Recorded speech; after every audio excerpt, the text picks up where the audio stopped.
Welcome back to the Deep Dive. Today we're looking at an aircraft that's, well, frankly legendary. The F-22 Raptor. That's right. The fifth generation stealth fighter from Lockheed Martin and Boeing for the U.S. Air Force. Exactly. And it's always called the ultimate air superiority fighter. I mean, No. just designed to dominate the skies. No question about that. So here's the puzzle we're tackling today, the big paradox. If it's so good, the absolute best. Why did they make so few? Why cut production short on the world's top fighter? Yes. That's where let's say, the dream of technology meets the hard reality of budgets and politics. To really get it, you need to go back to the beginning. The origin story. Pretty much. We're talking the early 1980s. The Cold War is still very much on, and the Air Force starts the Advanced Tactical Fighter Program, the ATF program. ATF. Okay, Yeah. so what was the mission brief for ATF? It was simple, really. They needed a successor for the F-15 Eagle, which was, an amazing jet in its own right. Still is. Absolutely. But they were looking ahead. They needed something to beat whatever the Soviets might throw at them next, their next-gen fighters. The goal was total air dominance for the 21st century, nothing less. And ATF led to a competition, right? It wasn't just the F-22 design from the start. Correct. It boiled down to two prototypes in the end. The YF-22 from the Lockheed Boeing team and the YF-23 from Northrop McDonnell Douglas. Both were, frankly, revolutionary designs. Very stealthy, very advanced. But the YF-22 won out. It got the nod and became the F-22 Raptor we know. It did, after a pretty intense fly-off competition. Okay, so timeline check. The YF-22 wins. When did it actually become operational? Well, the first flight of the actual F-22 was in 1997. But getting it fully integrated and operational with the Air Force, ironing out all the kinks in these really complex systems, that took time. It wasn't officially declared operational until 2005. So nearly a decade from first flight to active duty. That speaks volumes about the complexity. It really does. And F-22 didn't just tick the boxes for the ATF requirements. It basically wrote the definition of a fifth-generation fighter. That combination of stealth, speed, agility, and integrated systems. It was a whole new ballgame. Let's break that down. Those core elements that made it the king. Because understanding why it was so good is key to understanding why it was also so expensive. Right. Usually people talk about four main pillars. Pillar one has to be stealth, right? That iconic shift. Definitely. Stealth performance. The whole design, the shaping of the airframe, is geared towards minimizing its radar cross-section, its RCS, making it incredibly hard for older radars, even some newer ones, to pick up. And the special paint? Yes, the radar-absorbing material, or RAM coatings, crucial, but also a massive headache. How so? We hear about the performance, but what's the downside? Maintenance, that's the hidden cost. These RAM coatings are delicate. They need constant, meticulous upkeep. Flying missions, opening panels for maintenance, it all degrades the coating. So it's not just buy the jet, fly the jet. Not at all. You need specialized facilities, climate control sometimes, highly trained personnel. The operational cost, just keeping that stealth effective, is huge. It adds massively to the lifetime expense, way beyond the initial purchase price. Right. Okay, so that's stealth. Pillar number two. Super cruise. Flying supersonic without the afterburner. Exactly. Sustained flight, Mach 1.5 or even higher, without kicking in the gas-guzzling afterburners. Why is that such a big deal? Fuel efficiency. That's part of it, sure. Better range, longer time on station. But it's more tactical than just fuel. Okay. Think about it. Most fighters go supersonic in short bursts, using afterburners. That lights them up like a Christmas tree on infrared sensors, a huge heat signature, and it burns fuel like crazy. Right, a massive plume. Yeah. Supercruise lets the F-22 operate at high speed, covering ground faster than opponents can react for extended periods, without that massive heat signature and without running out of gas quickly. It lets the Raptor dictate the fight, get into position, launch weapons, and get out often before the other guy even knows what's happening. Okay, so it's stealthy, it's fast. Pillar three. Extreme maneuverability. This thing can dance. And that comes down to the engines, the nozzles. Precisely. Those 2D thrust vectoring nozzles on the engines, they can direct the engine thrust up or down independently of the wings and tail surfaces. So it can point the nose somewhere the plane isn't actually going? Pretty much. It allows for incredible maneuvers, things like the Cobra maneuver you might have seen at air shows, rapid changes in direction, pointing the weapons where needed, even at high angles of attack where normal planes would stall.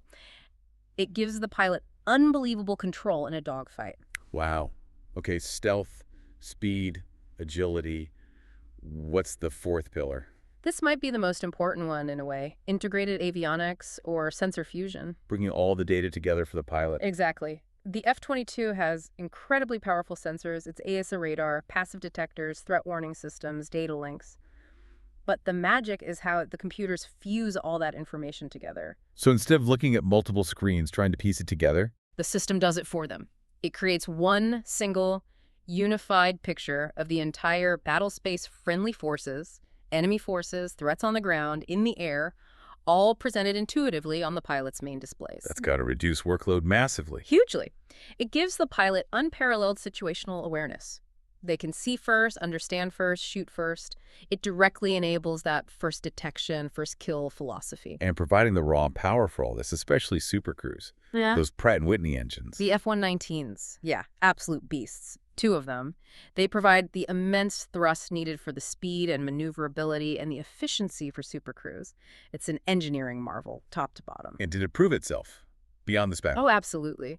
In exercises, particularly around 2006, things like Exercise Northern Edge, they put the F-22 up against legacy fighters, F-15s, F-16s. Yeah. The results were, well, overwhelming. We're talking kill ratios that were just staggering. Something like 144-0 in one major exercise, I think. It wasn't a fair fight. It proved the concept. It was a generational leap. Which makes the next part of the story even more jarring. You have this proven dominant machine. The undisputed king of the skies. And then they basically stopped building it. Yeah, that's the paradox, isn't it? It's quite stunning when you look at the original numbers. The Air Force initially planned for something like 750 Raptors. That was the number they felt they needed to replace the F-15 fleet properly and maintain that global edge. 750. Yeah. And what did we end up with? Production was officially halted by Congress in 2009, finalized around 2011, the final tally.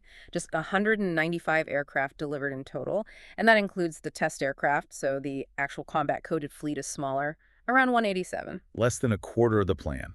How on earth do you justify canceling the best fighter jet in the world so early? It came down to a couple of really powerful forces hitting at the same time. First, the cost. As we touched on, this thing was eye-wateringly expensive. The R&D was massive, the complexity drove up unit costs, the stealth maintenance added more. Each F-22 was just incredibly pricey. More than the F-15 it was replacing, by a lot. Oh, by a huge margin.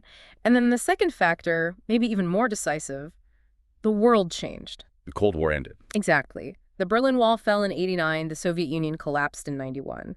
By the time the F-22 was starting to really ramp up towards production in the late '90s and early 2000s, its primary adversary, the massive Soviet Air Force it was designed to defeat, was gone. And the focus shifted. Completely. Yeah. The big military focus became counterinsurgency, operations in Iraq, Afghanistan, fighting enemies with no real air force, no sophisticated air defenses. So people in Congress, defense planners, looked at this incredibly expensive fighter, optimized purely for high-end air-to-air combat. And asked, why are we spending billions on hundreds of these jets when the immediate threat is guys with AK-47s and RPGs? It became seen as a Cold War relic almost, too specialized. In a way, yes. High-ranking officials, like Defense Secretary Robert Gates at the time, argued very strongly that the money was better spent elsewhere.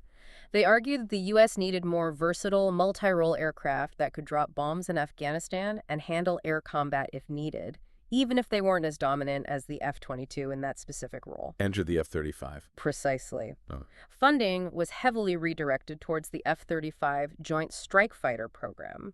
The idea was the F-35 would be the workhorse multi-role, produced in much larger numbers across multiple services and allies, supposedly more affordable, although that's a whole other debate. Right. So the strategic bet was, we have enough F-22s, about 187 combat jets, to handle any potential peer adversary threat that might emerge quickly.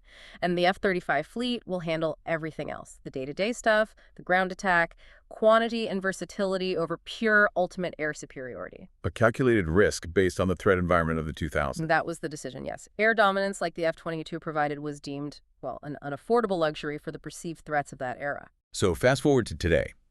The F-22 fleet is small.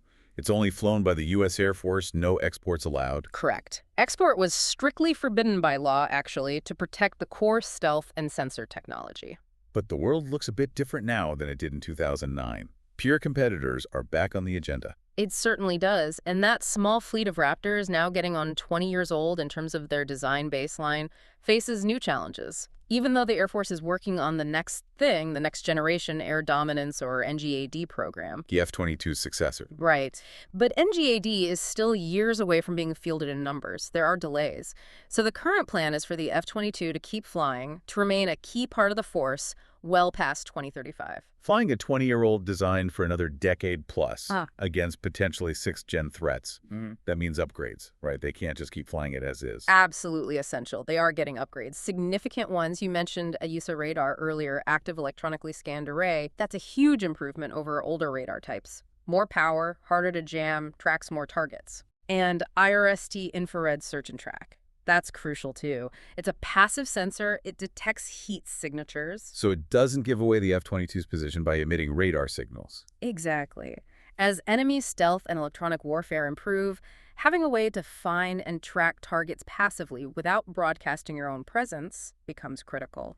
They're also getting new electronic warfare suites, structural updates, software upgrades. It's a constant process to keep them viable. So summing this all up, the F-22 was this incredible leap, defined what 5th gen meant, proved it could dominate. A technological masterpiece, really. But its production got cut short by shifting geopolitics, the end of the Cold War, and frankly, sticker shock. It was built for a high-end fight that seemed to disappear right when the bills came due. That captures it pretty well. It was maybe the perfect jet for the war everyone expected in the 80s, but seen as too expensive and specialized for the wars the U.S. actually fought in the 2000s.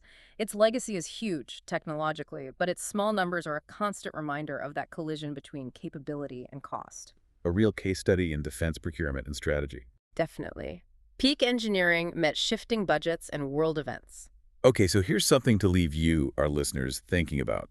We know the decision to cut the F-22 was based on the post-Cold War environment, when peer threats seemed distant and budgets were tight. Right, that was the context. But now, those peer threats are very much back in the discussion. So the question is, what's the long-term strategic cost of canceling that overwhelming technological advantage too early? Was relying on the smaller F-22 fleet and the more numerous, but perhaps less purely dominant, F-35s the right bet in the long run? Did they cut too deep? A very relevant question for today's strategic environment. Something to chew on. Thank you for joining us for this deep dive into the F-22 Raptor's complicated story. Thanks for having me. We'll catch you on the next episode of The Deep Dive.